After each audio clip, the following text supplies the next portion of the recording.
about something that maybe we're doing in the high school, you can come up and walk down the hall and take a look and see what that is and gain more excitement. Maybe add some insight to some of our classmen on what they need to be doing. So opportunity to be this campus, it brings us that. I'm going to hit two more points before I move on, if that's okay. Probably being long-winded, and I apologize. Another question that I heard a lot of was the nurse. I'm not sure if either one of my nurses are here, but I went and spoke with my nurses and I said, we have this little room here. We gave them an office. We gave them sort of a little exam space. We gave them then privacy, a room here that's private, a room here that's private, and a little space here. And I said, how do you do it now? Like, what do you do in the elementary school when there's a preschooler, then they're getting a Band-Aid, and there is a 5th grade girl coming and talking about becoming a female? How do you do it? I said, well, we just deal with it. How do you deal with it? Well, we deal with those things every day. We have kids that come that have different issues every day, whether it's into the nurse's office, into our classrooms, into the main office, wherever they're at, kids have issues, and that's okay. You're supposed to have issues. You're kids. We're adults. We have issues too. And those who said, but our kids are going to have issues. That's what we do here in the schools. We help solve problems, and we help kids navigate through situations. And whether we're in this building, or in that building, or in the building down the hall, we're going to continue to do those things. We're going to continue to solve problems on everything. We're going to continue to solve those problems for your children. We're going to continue to have the expectations that we have academically, socially, emotionally, and behaviorally for your children. Because the same people that educate your kids that are in this room will be doing the same thing right here in this campus. I want to finish with education where I started. This comes from education. This is why we're here. It's about education. We went from education to design. And that's what we're bringing tonight, design. But what we can't forget about today, and we can't forget about moving forward, and more importantly, we need to continue to have more conversation about is education. And I've had the opportunity to have some great conversations, individual conversations, with a lot of you folks in the room, whether it's a community member, whether it's a parent, whether it's a student, about sort of this design. And I had a great conversation today with our assistant principal at the middle high school, Megan Reed, about education.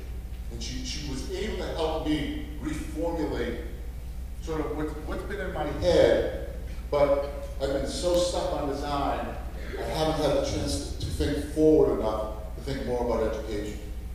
And so on December 18th board meeting that we're going to have next week, when the CIP committee is going to ask the full board to think about putting this on the warrant for March, at that meeting, I'm going to recommend to the school board that they establish another committee to look at what this campus educational philosophy may look like moving forward, and ask members from the elementary school, the middle school, and the high school to be part of that committee, school board committee, with 2 school board reps, and maybe even a student rep or 2 on that, so that we can really now, we've looked at design, we're giving you design, and now we can really start focusing more on some of the education. Understandable that if we don't get to March and we're not successful, okay, we've had good conversation, but it's different from there. But we have to have we have to start to have that educational conversation. And so I'm here tonight to know that, yes, I've been stuck in design, and I've been there for a while now, but I'm ready to talk about education, and I hope that you're all ready to join me in that conversation. So thank you.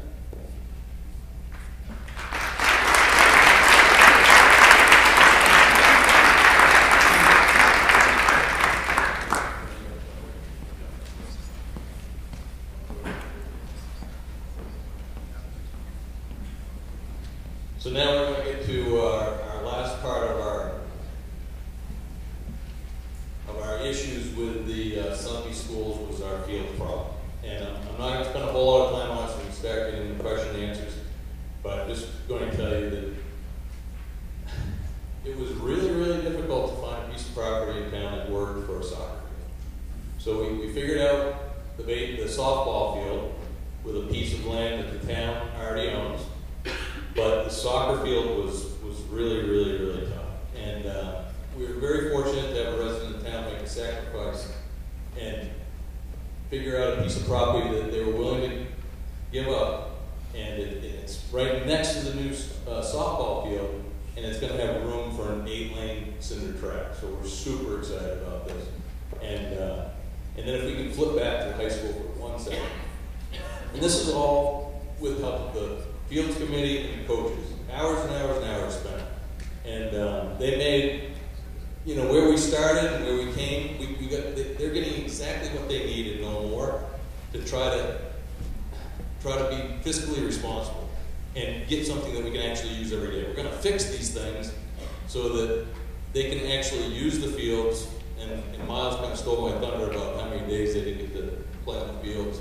And I also talked to, you know, Tom Frederick about, I think they played 3 home games last year. You know, it was terrible. So at the high school, the middle school soccer field will stay the same, and so will the high school varsity baseball field, but they're going to be fixed so that the drainage works.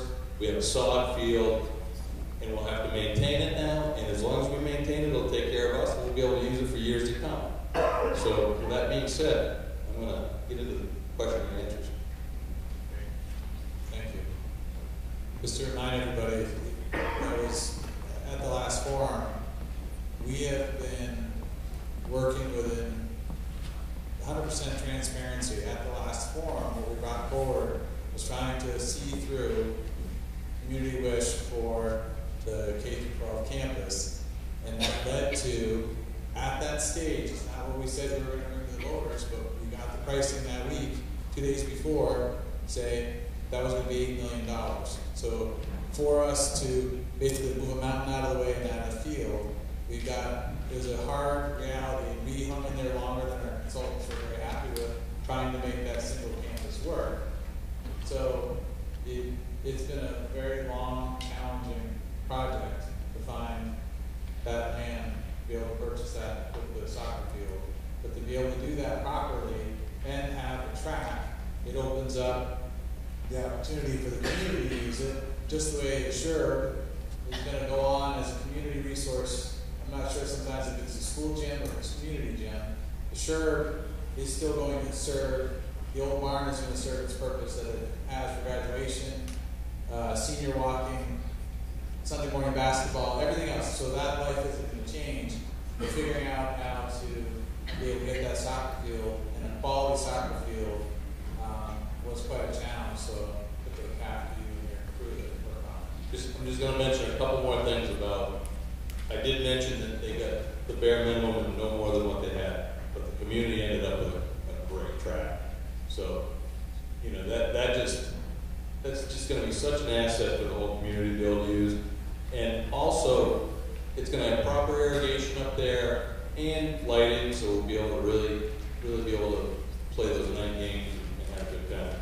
So, that being said, you know, you mentioned the Sherburne and how the, you know, Mrs. Cruz is going to lose, you know, she'll be able to use the new gym for maybe some indoor recess time and things like that. But think of the time it's going to open up for the community and the senior citizens to be able to use that area as a community room. So, that said, I'm going to pass it off.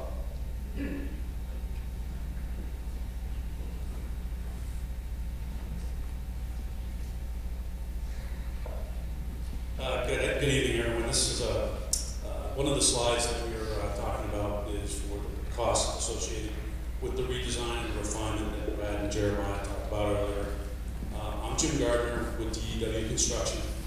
We were called aboard as an estimating service to provide reality to what the budget could be for a project to occur in 2021. And we talked a lot about being informed, and Russ brought it back again, full circle, Mr. Holden that is, with, you know, Brad took a lot of time to determine with Jeremiah what the program was. The program then informed the design. The design then went through multiple iterations. And what you're seeing here is basically the redesign in the budgeting stage of that outcome. And we were able to basically, as Andy said, not, and as Jesse, not build on the upper field, where there was a lot of cost invested with just getting a platform for the playing fields. So what happened was, if you remember from the last meeting, the two options we had for the elementary school addition and fields were significantly higher. There was a certain portion up in the upper fields that really still had to be borne by the project, the new project, that was displacing the soccer field. The middle school and the high school, a few refinements here and there, a little bit more opening up in the corridor way to get into the cafeteria space from the center location that everybody described. But that primarily remained pretty static. And then the playing fields, a lot of work I think went into everybody behind their scenes, who I don't know, but we had a lot of different properties and other opportunities to have different configurations of fields. So we had to sort of start on one, move back a little bit, look at another one, and jockey for what was the best. And as that news came forward, the old Route 11 soccer field location and track opened up in a nice deep compartmentalized right next to 7th Mark softball. And again, not necessarily going into a full turf program at this point. There were some other discussions to kind of moderate the cost from what we heard and were informed at the last meeting. So we have a sizable reduction in the fields. So the net total is just shy of $26 million, $25,580,000 rounded off. And with that, I give the floor. Just going to refresh everybody's memories. What got us here? We were at $30,773,000 a month ago. And by returning and going back, we were able to take the building portion, which was $18.7 million, make it $17.5. We took the $3.8 million for the middle school, make it $3.6, and the new playing fields went from 8.1 to 4.3. So I think the nice unique thing about here in Sunapee is the local community involvement works. I think the community heard you loud and clear and drew down a $30,700,000 project to $25 million.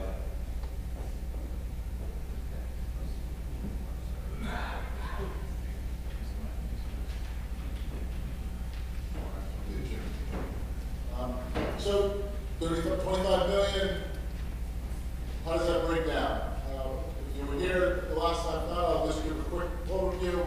Tax impact level principal. Level principal is a bond that the town would raise appropriate this money. We go to the bond bank. A level principal would start at a much higher principal interest rate, and that de-escalates throughout the term of the loan. So if we had took a 15-year, it would start as you see, there's 2.5 million, and then as we went through those 15 years, as you got to years 10, 90, that principal payment goes down considerably as it goes. So you can all do some real simple math. Again, on a 15-year, on a 20-year, on a 25-year, that's what our principal and interest payment would be. Our first principal and interest payment, $2.05, $1.76. And $1.61. And then again, we just did it, and thank you, John, for your help there. $100,000 home, people can do some quick math, figure out how that works to calculate their own tax impact.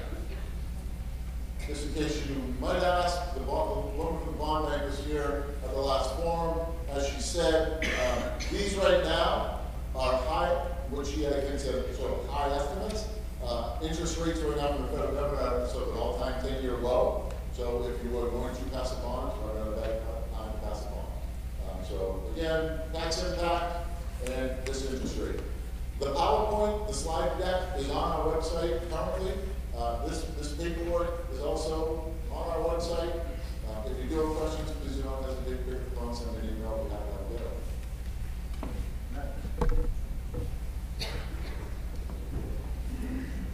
So this is your time now. We hit you with a lot of information.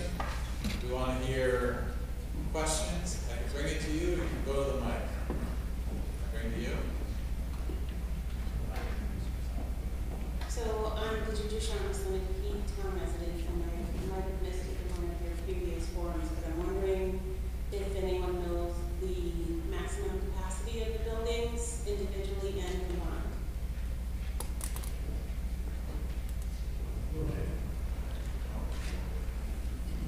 Would that be current or future?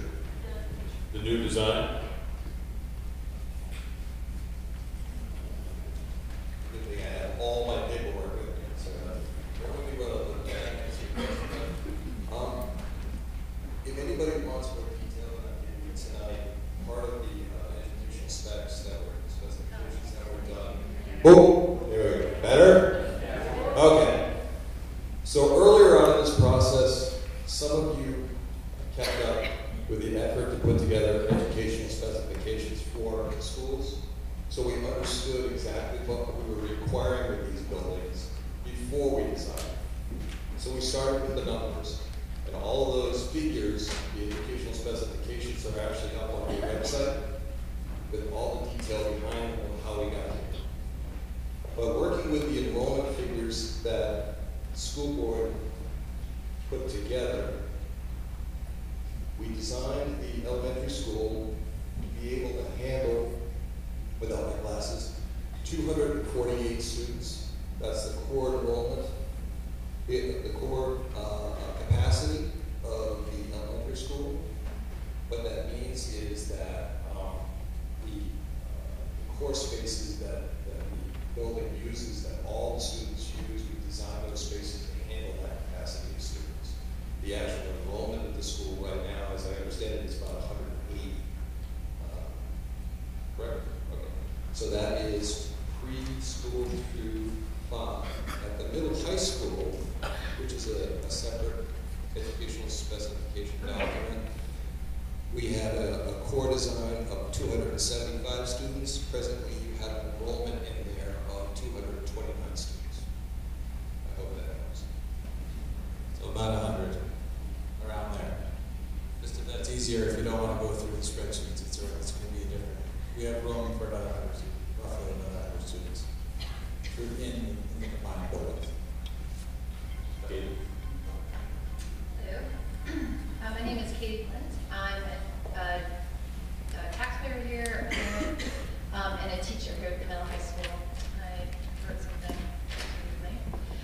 So Sunapee gives kids a place and people to belong to, no matter where those kids end up in the world. This is a gift. I teach kids in 6th grade, 8th grade, and 9th grade. That means I see them through braces, growth spurts, and emotional upheavals. I know these kids, and I love these kids, and they know that they are loved not only by their families, but also by their community. That's the value of a PK through 12 school. We, the teachers who taught them how to read, all the way up to the ones who helped them write college essays. We give these kids a foundation, a launching pad, a soft landing, and the kickstart to begin again. We're tough on them because we know them. They respect us because they know we're in it for the long haul with them. So let's not make this about only our taxes. Let's not wait another year and get less for more money. Let's not think of only our own situations at this moment in time. Let's not look for reasons why this should fail. We have something that other communities strive for. We have it right now. Let's protect the school and the students who attend now and in the future by passing the new school proposal. Let's protect our youngest kids from being exposed to heating pipes and modular classrooms. Let's set up a school district where it's easier for older kids to mentor younger kids and for younger kids to transition from elementary to middle school. And let's show these kids that when we take from a community, it's the right thing to do to give back and to protect that sense of belonging for another generation. Thank you.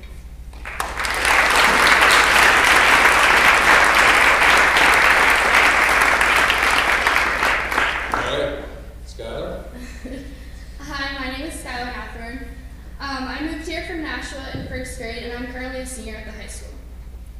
After the most recent school board forum, I was leaving from babysitting for parents who were attending the meeting and could sense the tension as I walked into the gym.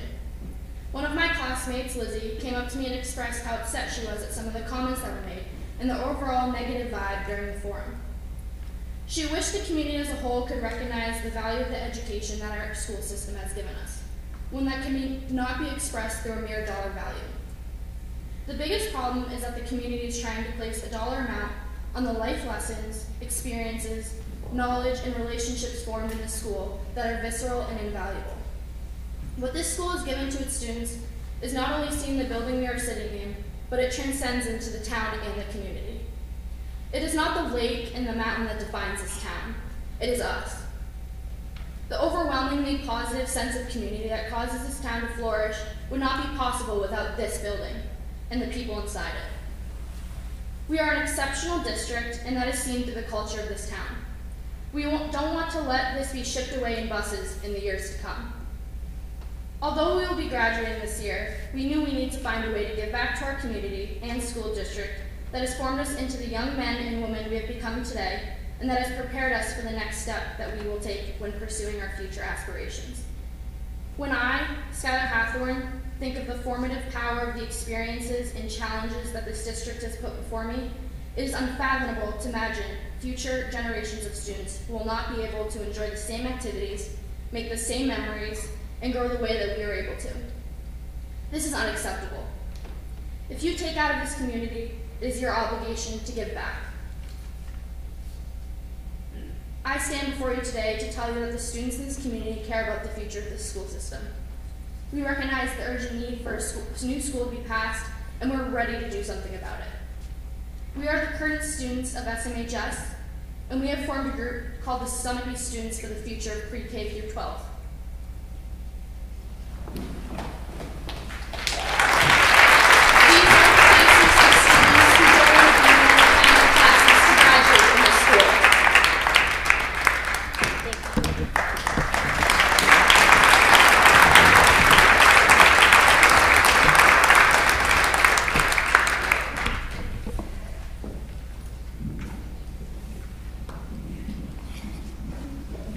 As I wrote this so I could keep it short and not bore everybody too long. My name is Tony Bork, and in light of what is being proposed with respect to the Sunapee school system, I think it would be helpful, I thought it would be helpful to come here tonight to share an outsider's perspective. I am a father of 2 children, one of which is a senior here at Sunapee Middle High School. My other child graduated from Windsor High School in Windsor, Vermont a few years ago.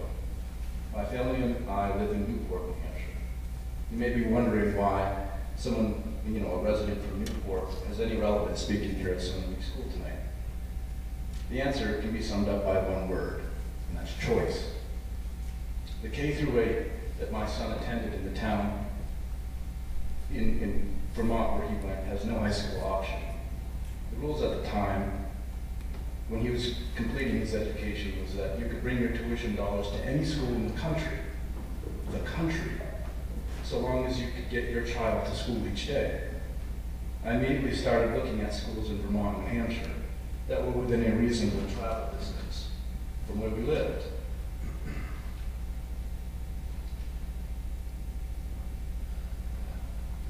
And what I learned was Sunapee is rated number 2 in the state for public high schools, and that's pretty remarkable. So we had our choice to bring our tuition dollars anywhere, and really the bottom line was, where was our kid going to get the best education? And we found it right here at Sunapee. You can hear the emotion in my voice, and that's because it's the most important thing that should drive a parent when they go to make their choice for their school for their child. And it's also the most important thing that drives kind of the heartbeat of the community. It's the schools. It's the number one thing, without any question. And when you have a good, solid core with a school like this with a great backbone, the rest of the things come, the jobs, great populations, and so on. And so, we're looking at a building. I'm a builder. I've been a builder for 26 years. And I've been through this building for more than 3 years. And I look at it, and it needs some improvements, but the bones are good. So it's a strong patient, if you will, so it has room for growth and improvement. But the thing at its core, more so than even its structure, is its backbone, its spines, its pulse. And that is the culture, which is much different than other schools that both that I went to and that my daughter also went to. She went to a school in Vermont. Culture is vastly different. And they don't value the things like keeping the kids away from smoking and drugs and drinking. They kind of turn their blind eye to it. and it becomes to develop a culture where it's acceptable, or at least tolerated. It's not here at Sunapee. And they squash out that sort of thing, which I've seen every day since I've been bringing my child here, or allowing him to go here.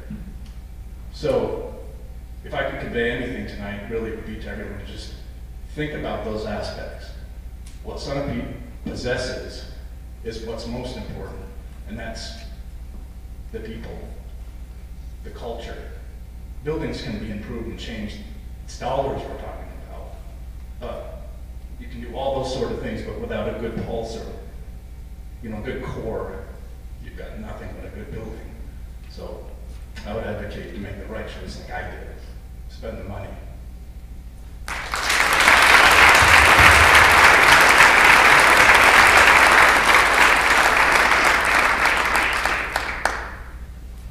Other voices?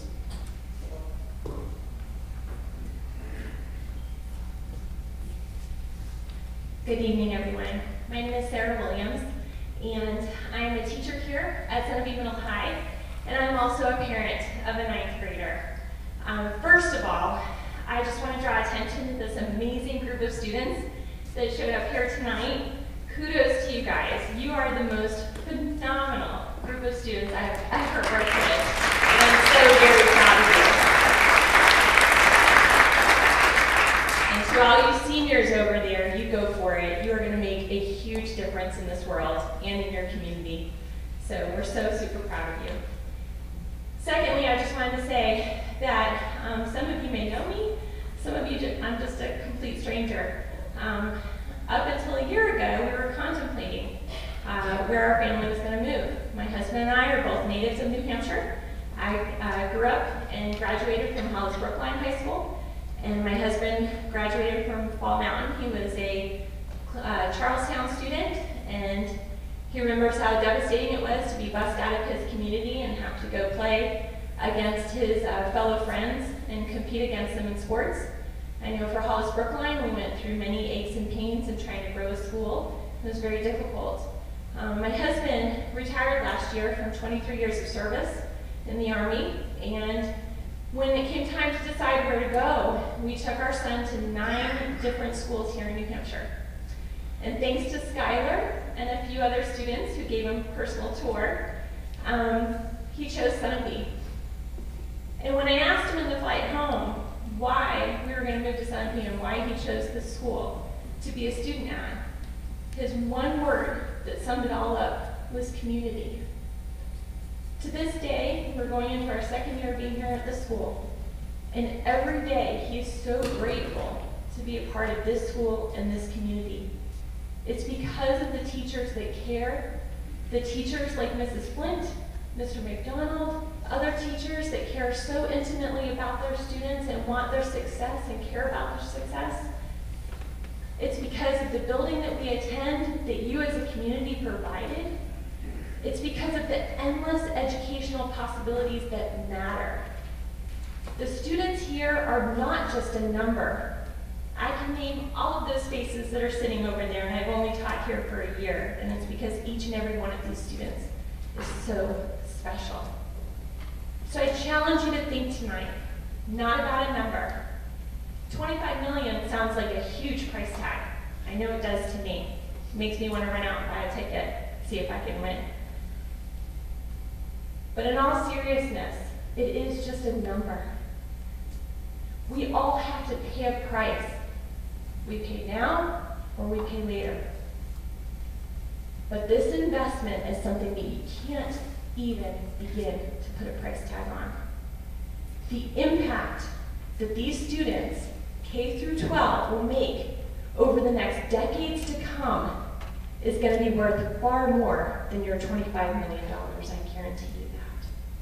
So I challenge you tonight to go out for all the community to hear and tell them to vote yes in March to make this happen, to make this dream happen for your teachers, your community, these incredible students that deserve to be here on this campus and not shipped off to somewhere else. They should be shining right here. Thank you.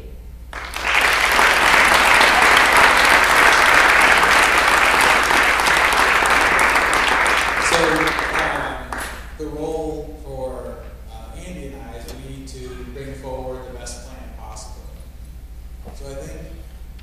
important to understand the questions we get regularly. Okay, then what happens if we don't do this plan? So what I've certainly heard from a lot of folks is we can just put this off again. You know, it can go, but it sort of puts us out into a gray area of unknown. It's our job to make sure you leave understanding that in a more factual, reality-based way. So Gordon, if you can.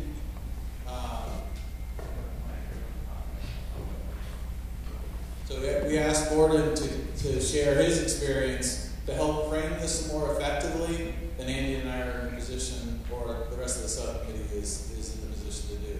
So appreciate the statements. We hope to hear more for or against whatever people's feelings are. This is an open forum, but we want to just take a little moment here and do some educating so the community can really see what's ahead of us.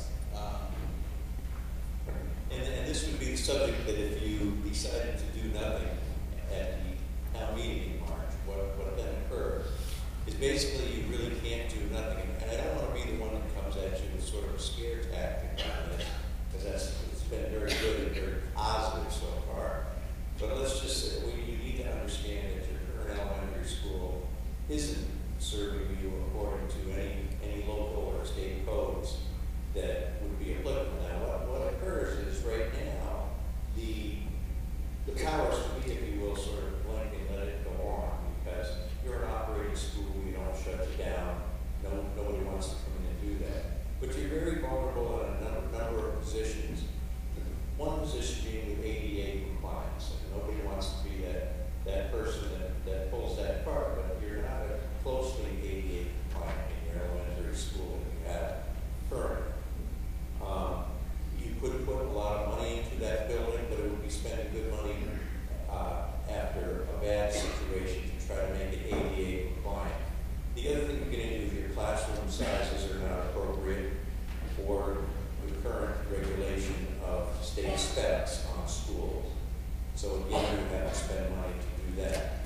The list goes on, and again, I think we've all listened in a very positive way, so I can talk more about it or put things up on the website. But the bottom line is you really aren't looking at spending $25 million or spending nothing. If you do vote down this project in March, you're going to have to come back and vote. And we had figures to that as to what you need to do in order to bring the elementary school up to compliance. It won't ride under the radar much longer, any more than any of your other buildings in town. Gordon. Is that fair? I just want to hear any questions about the school and how things are going to work. I'm sure somebody has got a question on the actual school and how things work inside. Anybody? We did that good of a job explaining it?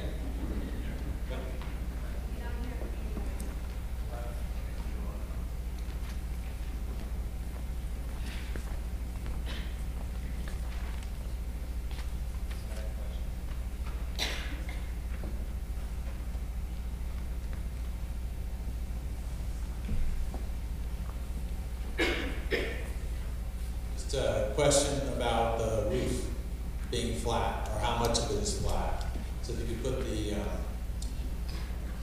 drone, I guess we're calling it the drone picture now? The drone view. Hot air balloon picture, and just talk to explain a flat roof in New England. I think is a very good question. Oh yeah, well, it's really a result of the size and shape of this building. You know, getting pitched surfaces to work, you know, on a building of this scale, you know, kind of unreasonable. You know, it's very common to have flat roofs in this environment, and many of the schools we designed do so. And there are a lot of actual advantages to having a flat roof in the school. You're not worried about or concerned about the runoff of snow sliding off the edges, or the safety concern of that. All the rainwater that lands on the building is managed, you know, by internal drainage to the stormwater system. So it's very common to have a flat roof in this environment.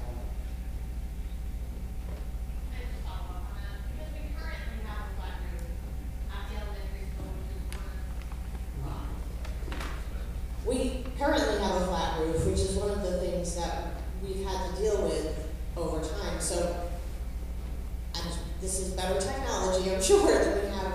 But can you just explain that? Like, have to shovel.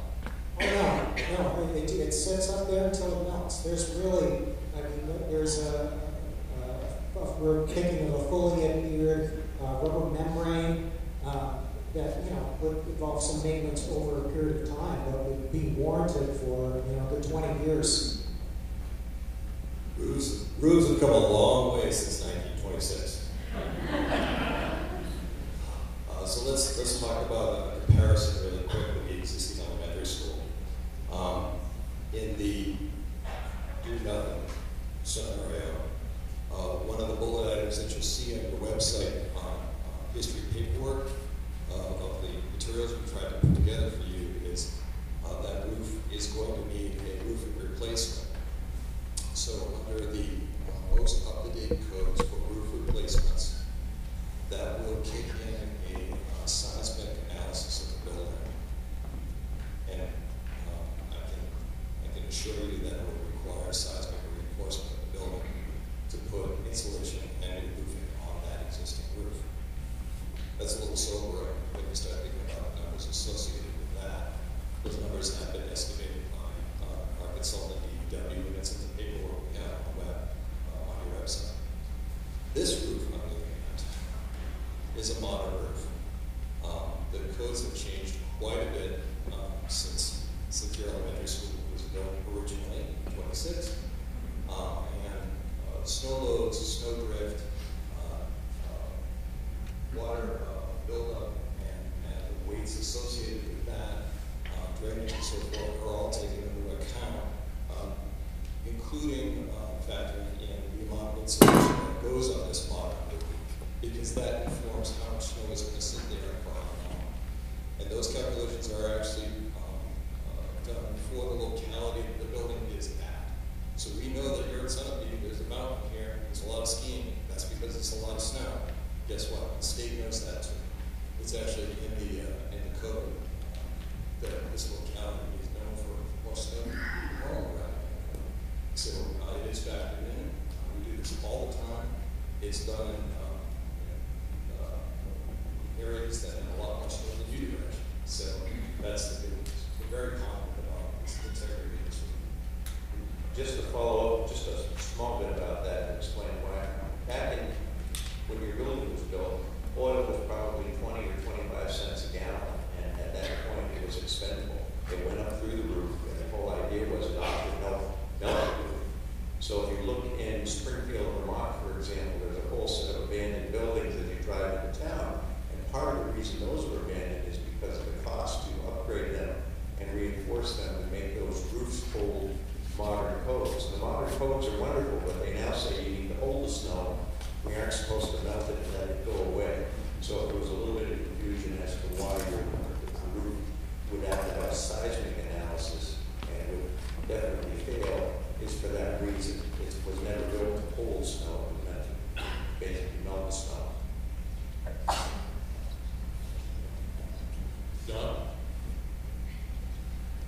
John Augustine. I think it's important that today's forum stays an information session and not just a pep rally. So I'm just going to offer some thoughts from the head, because I think we've heard a lot from the heart, and I understand both things are important. Before I do so, I'd just like to first thank the 60% of the people who voted no in March. Because if they hadn't voted no, we wouldn't be here today. We would be stuck with that proposal, which is clearly inferior to this one. And I think when everyone thinks the same and speaks the same, there's a risk that you get a suboptimal solution. So I'll just offer some thoughts. When people talk about $25 million, that's the initial bond cost. But after you pay interest for 20 years, the page that was handed out shows it's $38 million. So that's the number that's coming out of people's pockets. And I heard multiple times people say, don't worry about the numbers, but the small businesses in town have to pay property taxes. And a big increase will have a significant impact on their ability to operate. Whether they stay in business, people that they hire, how many people they hire. And people in this town are very generous with their donations of time and money. But if they have to pay significantly more in property taxes, they may not donate as much to the local nonprofits, or they may not have the free time to donate their time to the local nonprofits because they're working additional hours, things like that. So I think it's naive to think that you're going to throw a $40 million rock in the pond of the local economy and not have ripple effects all across. But doesn't mean I wouldn't do the project, and I give the group a lot of credit for getting the price down to $25 million. There's been a tremendous amount of work to go from what was proposed in March to right now. But what I haven't seen yet over the couple of years is any type of discussion other than have all the money come from the taxpayers. And what I have not heard at all yet is anything about fundraising. Students doing fundraising, parents doing fundraising, teachers union doing anything. I just haven't heard any of that yet. I keep waiting for it each time I come to these meetings. And I hear a lot from the administration and the teachers about how great this new thing will be. And I keep waiting for what they're going to offer toward the cost, or contributing to the cost, or contributing to putting some type of slower rate of growth on the annual operating costs.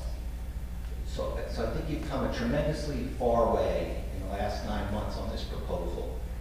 And I would just encourage the board and other people who are close to this to think about how you can get to the $25 million number without it all coming on the backs of the taxpayers. Because there are things that I see around town, in all departments, school and town, that could be questioned and reduced, and the reduction in those other areas could offset the cost of this bond. And that's what I would like to see and hear over the next several months, is what other changes are going to happen in other areas to offset the tax impact to this project. Thanks, John. I'm going to follow up with that. You're going to be in luck because all those numbers are coming soon. We had to get to the baseline of our design to figure out what our operational costs are going to be. That's the next step in the project. And we will get there, and we're going to show that and be very transparent about it. But we're excited that we feel that there will be a substantial savings in a one-campus school. And also, I think you're going to see opportunities now with some fundraising.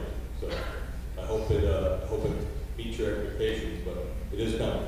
Yeah, so the key date for everybody, it's not a forum, it's a school board meeting. So we got to follow the rules of the school board meeting. We can't have it wide open like this. But we're going to have a lot to get done. But January 15th, we will be able to share the impact on staffing and operating costs for the building. We've done a lot of work to get to this point. We've really only had this final plan for, I think technically like 2 weeks. 2 days. Well, we got to the final footprint like 2 weeks ago. It's been refined, it's been refined, it's been refined. So we just got to the plan, so I can follow up what Russ said. It's all about the plan. It's all about the education program that then drives the building in the plan. And now we get to those other things. So we want to get to, I don't know where John is, just to respond directly. We're chomping at the bit to get to the operating costs, but we just got to where we can start that. Just first mention of materials on durability and not being the vinyl side. That's the first time we've been able to talk about that. So all the impatience is for the whole community, totally fair. We got to do this in the order going forward. We spent so much time focusing on reducing the cost, keeping the focus on the education plan and the needs, that this is a major milestone. This is one step in the whole staircase. So it feels like a victory to get to this plan to share with you. Now we really get into operating costs, the workforce impact, all of those factors. That's when we can really heat that up. So we've got January 15th is when all of that will be laid out. So that's coming. And then with the fundraising, certainly the Fields is going to kind of get that, be the lead goose on that one. But there is intent with two main topics. One is the fundraising around the building and elements of that as we get closer to the bond and then what would happen post-bond for all of that activity. And we're hoping to have a lot of community engagement in that. then that's also what happens to the old elementary school. That gets decided. Ideally, our hope is with a community group or forum, or we can figure that out together as a community, but that doesn't happen until we pass the bond, because otherwise we're stuck with that building and figuring out what to do. So those are a couple of key things that are coming up, but we don't start to figure out the building until the bond passes, and then we can come together and work on that. I'm hoping that covers, I think other people might have had some of those questions in the topic, so I just wanted to hit that. Good job. Tanner Royce from Sunapee. So a couple of comments and then some questions as well. So first and foremost, my wife and I moved here about 8 years ago. We moved from the town I grew up in, my wife grew up in, which is Charlestown, opposed to a regional school. We chose Sunapee very specifically to not be a part of a regional school, to have our own say in the school district. So it's something that we take pride in and want to make sure this school system stays together, and that we're not in a position where we're sending kids out of town or bringing other towns in to try to help pay our bills. So I would like to comment first on the board, the process that's been through. I've been to as many meetings as I can. It's been a very open, transparent process, so I really appreciate that. I feel like the input that I've given and that other people have given has been listened to, so you can't really expect more than that through this type of process. So I think a lot should go to the board. Project managers, architects, they've all taken time to talk to me. I don't know if anyone else has taken the time to do that, but they've been open and engaging. That being said, you know, it's not a perfect plan in my mind, but if I thought it was perfect, then everyone else wouldn't. So there's some positives, some negatives throughout the process. You know, I think one of the things that I heard here tonight and that I feel strongly about is our biggest value here is our teachers and our community. What we've been able to produce in the buildings that we have with the limitations that they have is something that we should all take pride in. I know I certainly do. It makes a little bit, it's hidden the problems that we do have. So to a certain extent, you know, how great, how much extra time and effort the teachers put in, the extra curricular activities that they all volunteer to do, the amount of education opportunities in this town for a town this size is absolutely amazing. So with that being said, there are some concerns that I have, and a question that I wonder if I can get an answer to that might lead to a little bit more. I apologize, I've been known to talk a little bit. So I heard a 2021 start date if this were to pass. What is the potential timeline for finishing a building and getting our kids into it?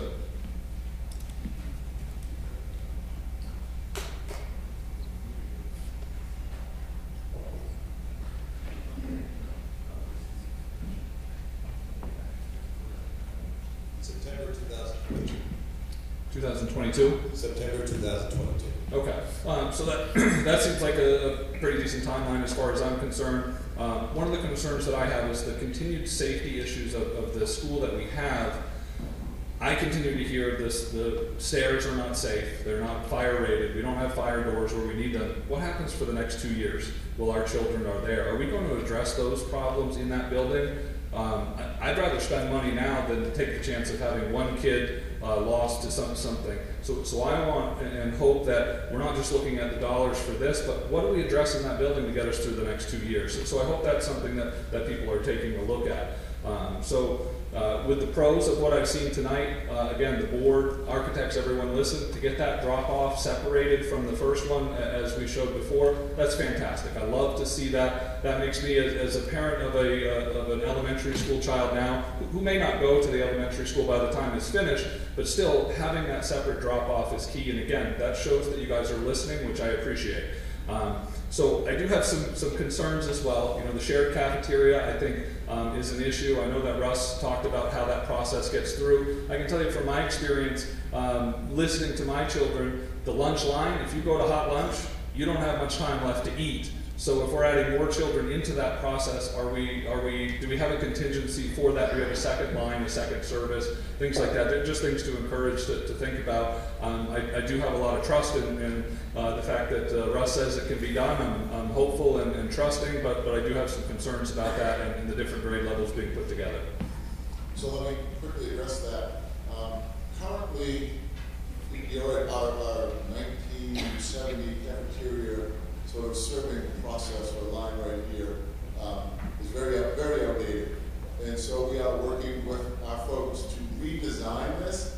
So folks are probably up, if you're up there skiing, when you walk in to get your food in the cafeteria in the mountain, you sort of walk into this area where there's food laid out in front of you. You come get your hamburger here, your fries here, your drink over here. Sorry.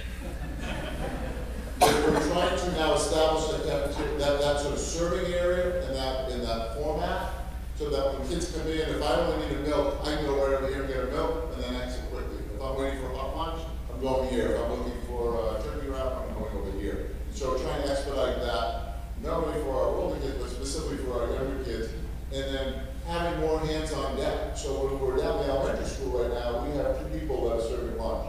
We'll have our full staff here be able to serve those children that lunch in that same amount of time. Okay, thank you for that. I apologize, Mindy, for making you wait over there. I got a couple of more things. So as I look at the drawing that we have, the pre-K program, it looks like we're now extending to 2 classrooms. Though I love the pre-K program, and I think we have a very valuable teacher. Thank you, Amanda, you do a great job. But I'm looking at it, seeing an 809 square foot classroom and a 915 square foot classroom being added to a pre-K program at a cost, roughly $325,000 to $450,000 for that classroom space to be dedicated to a program that we currently just have an afternoon and a morning program served by 1 teacher. So not only does that lead to a second classroom, but more staff as well for pre-K. So I'm not sure where we're coming in on that or why the need to add that second pre-K classroom. Great question. Thank you. We were ready for you there. Good. So preschool. I'll leave this here, but in a nutshell, IDEA. We are by legislation, right, must evaluate students, children's birth to 21, and in New Hampshire we have agencies, but from the population birth to 3, we have agencies. The school is obligated to begin months leading up to the child's 3rd birthday to deliver these services. So we have a process where we identify students. Through that identification process, students come into our preschool program, and we deliver those services in a least restrictive environment. I'm going to give you another slide, but before I do that, I just want to give you a little map, because I think, Tim, this is really what you're speaking to. So in 2005 and 2006, Sunapee did not have a preschool program. In that year, we had 3 preschool students. We had to tuition those students out to get these services as we're required to give them by law. The cost for those 3 students to be put on a district to receive these services was $51,000 for 3 students. Last year, 2018-19, we had 19 students in our preschool program. The overall cost of that program was $51,000, give or take. We collected $23,000 worth of revenue because not only would we have students that we identified, we have what we call typical peer models that pay tuition to join into our preschool program. So through those peer models, we raised $23,000. So the overall cost last year to educate 19 children in Sunapee was $28,000. And so your next question, how do you know what my next question is? No, just joking. You talked about the universal preschool. And so that's why you're seeing the 2 classrooms. And so our idea was to continue to bring parents, younger parents to this community. What we have seen is a decrease in some of our private preschool programs in our community. And more parents are looking at us and saying, hey, we need something, we need some help. How can you help support us? One of the things we were able to do is go look at birth records. So right now, thanks to Amanda and some other folks, we know we have these students, 23, 27, 20, 16, in the till, ready to go. We also understand by universal preschool and bringing children in at a young age and giving them early intervention, whether it's through an identification process in special education or every student, the outcomes are beneficial, not only to our community, but to our society. And so our thought is, if we can open a universal preschool, where we have preschool in the morning and or afternoon and running 2 programs. You would come, let's say in the morning program, do your 3.5 hours. In the afternoon, you would have like a play-based, what we call play-based learning, where you would have STEAM activities, social emotional additional activities, and it would be a little bit different from the preschool environment. So think of this educational environment here in preschool for 3 hours, and then this sort of play-based learning function on the other side, giving us 2 rooms, because currently we're approved by the Department of Education of 12 students in our programs. Knowing that we have these students coming, needing those 2 rooms so that we can go a morning and afternoon session and just flip the kids back and forth. Okay, thank you. One last quick comment. So I've been listening over the past couple of years, and we developed the ed specs, and we talked, continued to point out this 900 square foot per classroom, knowing that that really applies to 25 students, and that's where we're getting the 36 square foot per child. Our goal here has always been to have smaller class sizes, to get to 18 has generally been. So the push on the waivers and things like that I think is a little misleading to a certain extent. But my overall opinion is that this building, as it's been said before, with whatever things I don't agree on, is probably still the right price to pay now, because to get it perfect in my mind, which not everyone would agree with, it's going to cost us more money down the road. So in general, I'm in support of a new school, and this plan I think is the best one we've seen in a few years. I think it was developed through the right process. But one of the things I'd like to just mention is, we got a few things that aren't necessarily needs. A 1.5 story hallway coming in. Those are beautiful things, but how much money are they costing? What are we losing for a potential classroom? Those are the things I just want people to think about. But I do appreciate all the extra work that's been in. You've pared things down.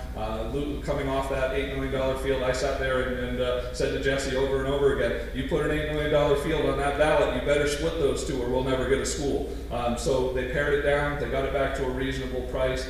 In general, I think this is a solution we can live with, even though there are some things that I don't think are perfect, some areas where I think we might be spending a little bit too much money on a feature or 2. But in the end, the process has worked. The value of our town remains in the teachers that we have, the community spirit that we have, and even though it's not a perfect plan, this is probably still a positive plan moving forward, and I hope everyone takes a look at it critically and decides for themselves what works best. But $25 million at the end of the day, I would have rather spent 40 on a brand new high school, so the budget, the price tag doesn't bother me, but this is a well thought out process, a lot better than last year, so thank you guys.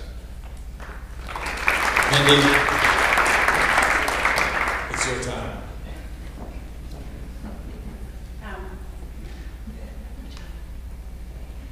My name is Mindy Atwood. I grew up here in Santa Fe. I graduated from Santa Fe Middle High School. I'm currently a parent. I also currently am the director of the Abbott Library. And in a past life, I was the chair of the Abbott Library Foundation. And so I just want to share some facts with those of you who may not be aware of what's involved with the fundraising efforts. For the new Abbott Library, the brand new Abbott Library Foundation raised $1.325 million. Conservatively, I would say it probably took 10 people meeting monthly, sometimes twice a month, another 12 to 15 people being very involved and aware of the whole process. It took us between 2.5 to 3 years to get to that number. So just want to share those facts with you. I think fundraising is a fantastic idea. Go for it. But just be aware that it's not an endeavor that is without its own effort and time.